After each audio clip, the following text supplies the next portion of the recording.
অপর্ণা স্বামী গৃহে, সেথায় তাহার ইচ্ছাহীন স্বামী সম্ভাষণের ভিতর এতটুকু আবেগ, এতটুকু চাঞ্চল্য প্রকাশ পাইল না। প্রথম প্রণয়ের স্নিগ্ধ সংকোচ, মিলনের সলজ্জ উত্তেজনা কিছুই তাহার ম্লান চক্ষু দুটির পূর্ব দীপ্তি ফিরাইয়া আনিল না।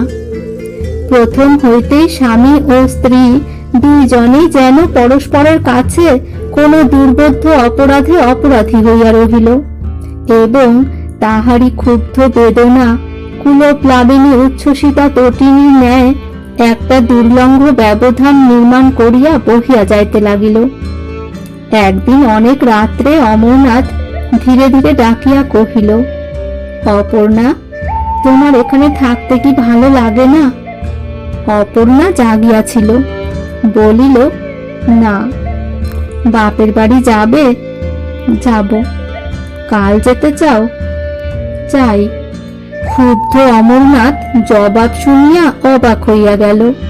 কিছুক্ষণ চুপ করিয়া থাকিয়া বলিল, আর যদি যাওয়া না হয়? অপর্ণা কহিল, তাহলে যেমন আছি তেমনি থাকব। আবার কিছুক্ষণ দুজনেই চুপ করিয়া থাকিল। অমরনাথ ডাকিল, অপর্ণা। অপর্ণা অন্যমনস্ক ভাবে বলিল, কি? আমাকে কি তোমার কোনো প্রয়োজন নাই? অপর্ণা গায়ের কাপড় চোপড় সর্বাঙ্গে বেশ করিয়া টানিয়া দিয়া স্বচ্ছন্দে শুইয়া বলিল, ওসব কথায় বড় ঝগড়া হয়, ওসব বলো না। ঝগড়া হয়? কি করে জানলে? জানি, আমাদের বাপের বাড়িতে মেজদা ও মেজ বউ এই নিয়ে নিত্য কলহ করে। আমার ঝগড়া কলহ ভালো লাগে না।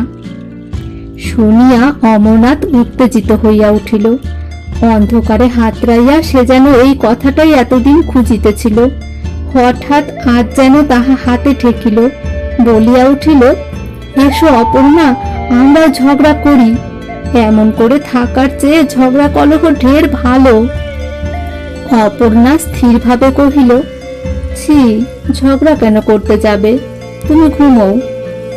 তাহার পর অপর্ণা ঘুমাইল কি জাগিয়া রহিল, সমস্ত রাত্রি জাগিয়া থাকিয়াও অমরনাথ বুঝিতে পারিল না।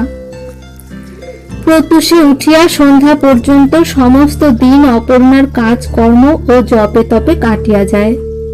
এতটুকু রঙ্গরস বা কৌতুকের মধ্যে সে প্রবেশ করে না। দেখিয়া তাহার সমবয়সীরা বিদ্রুপ করিয়া কত কি বলে। ননদেরা গোসাই ঠাকুর বলিয়া পরিহাস করে, তথাপি সে দলে মিশিতে পারিল না। কেবলই তাহার মনে হইতে লাগিল, দিনগুলা মিছা কাটিয়া যাইতেছে, আর এই অলক্ষ্য আকর্ষণে তাহার প্রতি শোণিত বিন্দু সেই পিতৃ প্রতিষ্ঠিত মন্দির অভিমুখে ছুটিয়া যাইবার জন্য পূর্ণিমার উদ্বেলিত সিন্ধু বাড়ির মতো হৃদয়ের কূলে উপকূলে অহরহ আছড়াইয়া পড়িতেছে। তাহার সংযম কিসে হইবে? ঘর কন্যার কাজে, না ছোটখাটো হাস্য পরিহাসে?